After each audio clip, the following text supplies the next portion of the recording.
Sema Queen Bee Machine wa akiri the wonder one ita nikiwa ombido mini mangana kupea ball na kutoka unanipata manzi watu wangu wa Lamu. This is a quick reminder. He was abandoned in a toilet at just 2 months old, beaten by a mob and saved from death by his grandmother, a robber before he was a teenager and a music star before he was 25.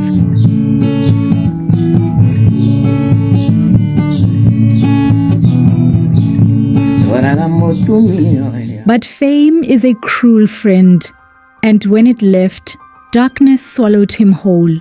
This is the rise, fall, and tragic end of Kelvin Mburu Kinyanjui, the artist the world knew as Shalkido.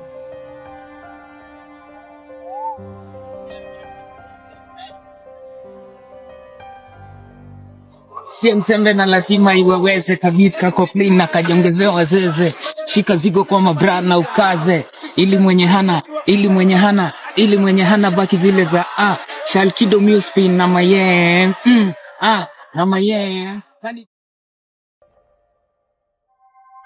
Long before the stage lights, before the screaming fans and viral hits, Shalkido's story was written in pain. Shalkido was born in Kimbo in 1997. His life took a devastating turn before it had even begun. At just 2 months old, he was abandoned, left alone in a public toilet by the woman who gave him life. It was a wound that would never truly heal. Years later, when asked what he'd say to his mother if he could, his words were heartbreakingly simple. I would just ask, what did I do to deserve this? Raised in the unforgiving slums, every day was a battle, a struggle to eat, to breathe, to survive. And without guidance, the darkness eventually found him. By 15, Shalkido was already deep in the world of gangs. The streets became his school, violence his lessons, and one day that life nearly killed him. I was badly beaten, he recalled, but when someone tried to cut me with a panga, my grandmother stopped them. In that moment, seconds from death, everything changed. Saved by the only person who had ever truly fought for him, Shalkido began to question the path he was on, and from the ashes of a life scarred by abandonment and violence, a spark was born. Music, his only escape, his only hope, and the only thing strong enough to rewrite his story.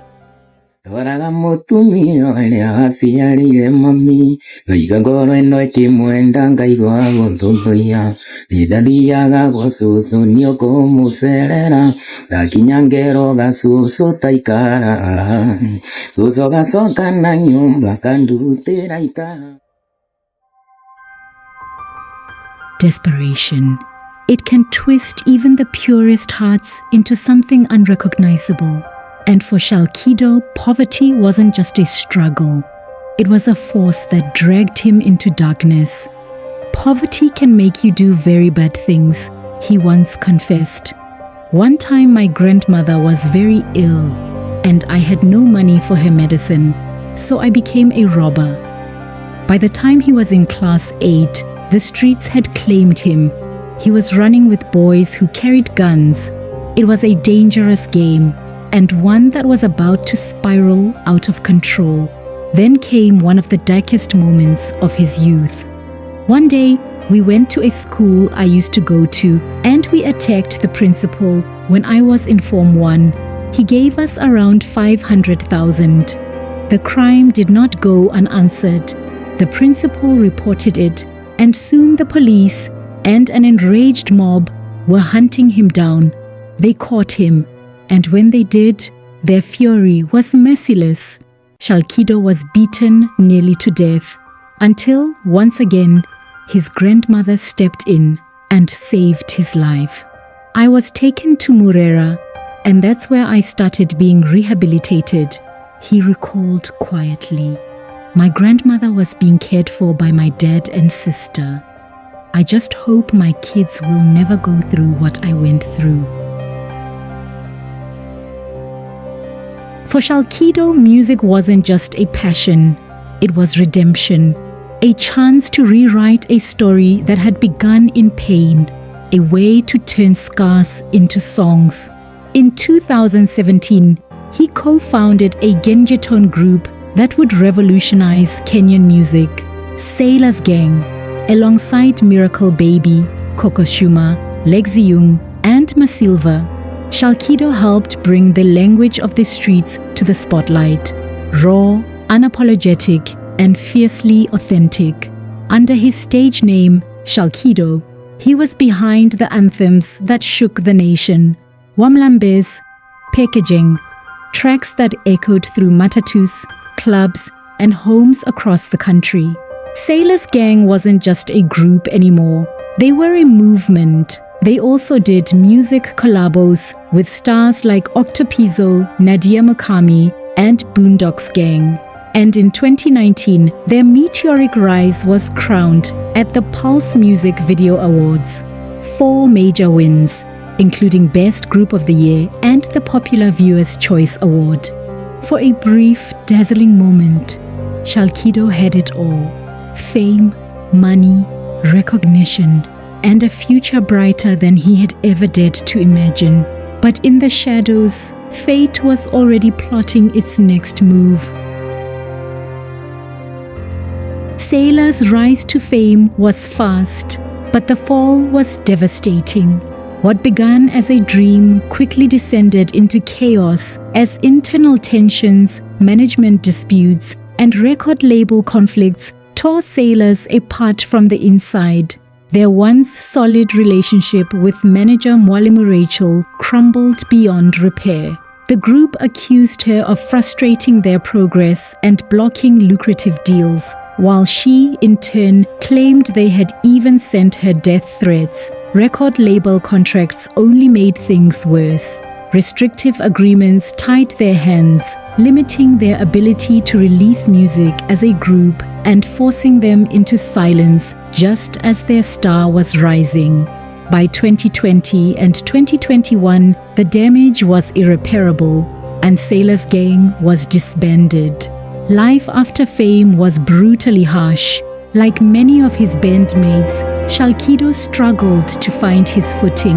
As Kokos Juma painfully admitted, "Life has been hard since I started doing music, to the point where you start wondering what we, the youth, did wrong." Whenever a young person tries to lift themselves up, they get beaten down, not only by the management, but also by the record label. The reality was grim.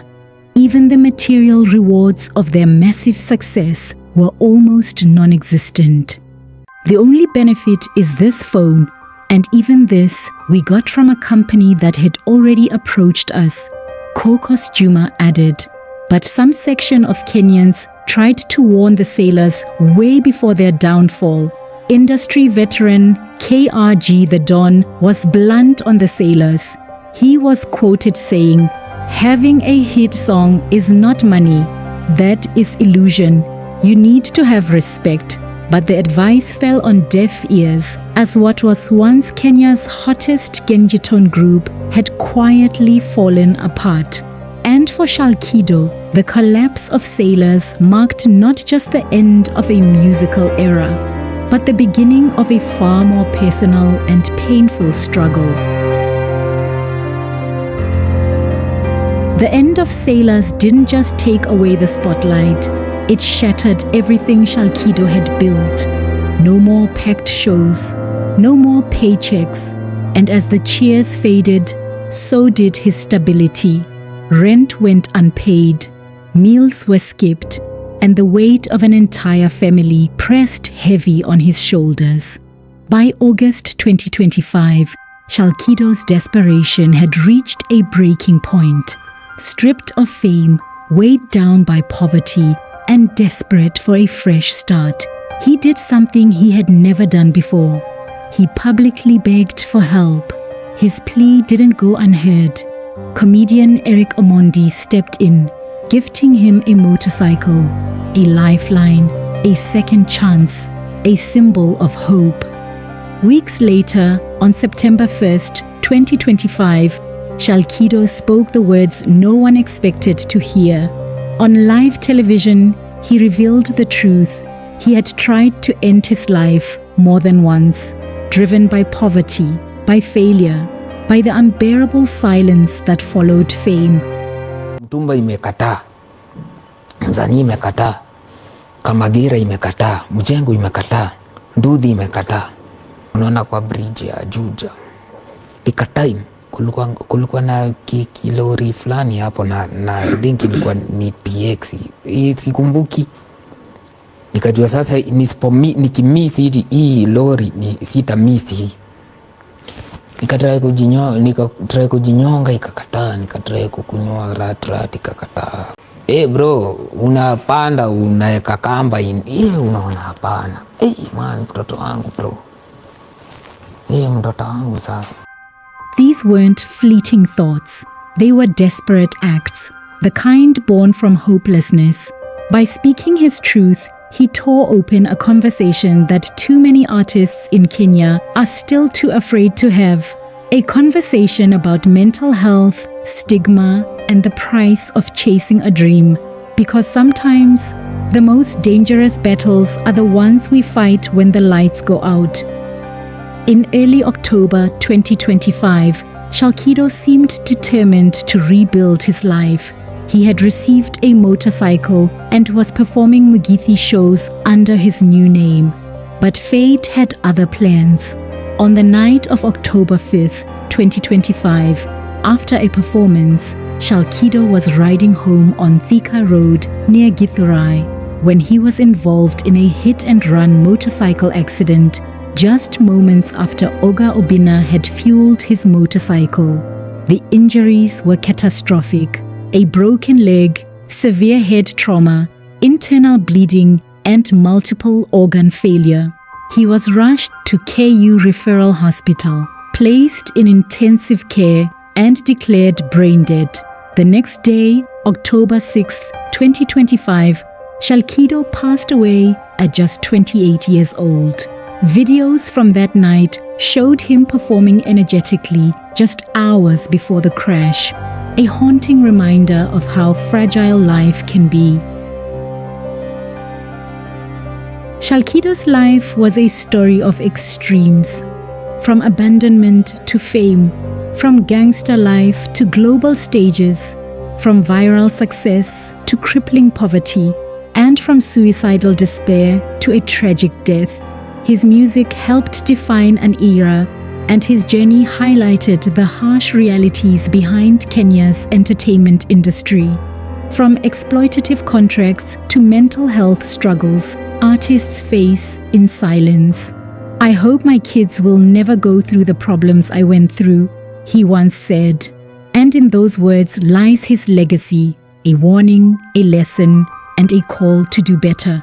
Today, fans still chant Wamlambez, not just as a song lyric, but as a memory of Kelvin Amburu Kinyanjui, the boy who became Shalkido.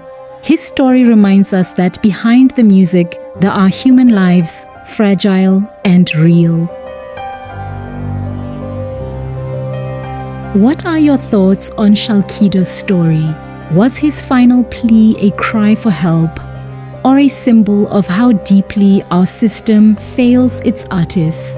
Share your thoughts in the comments, and don't forget to subscribe to True Crime Reloaded for more untold stories from the heart of Kenya's music scene.